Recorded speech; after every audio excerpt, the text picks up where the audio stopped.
Muri Zimbabwe aiwa pazoshata manje notiri kunzwa kuti Obert Mpofu anova secretary weZanu PF aiwa anokomplaina achiti aiwa blue movement yadominator yava kuinfiltrata muZanu PF. Muri Zimbabwe pazoshata takuchiona kuti vanhu vakungoenda under ZANU PF but vachiziva state yavo kuti aiwa isusu tiri under blue movement.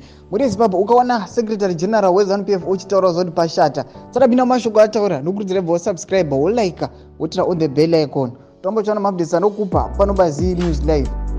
Nokuti Obert Mpofu aiwa munawo muna mnyaka mchinzi Dr.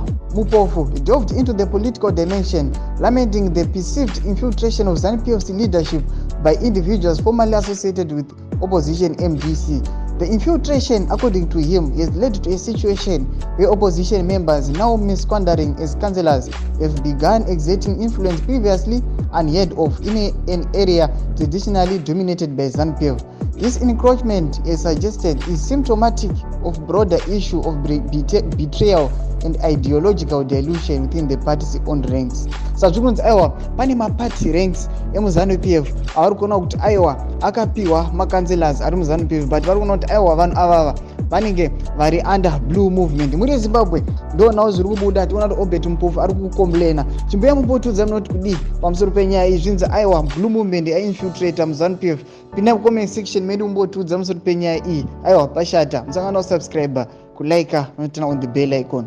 Torambochiona maupdates anokupa pano paZim News Live.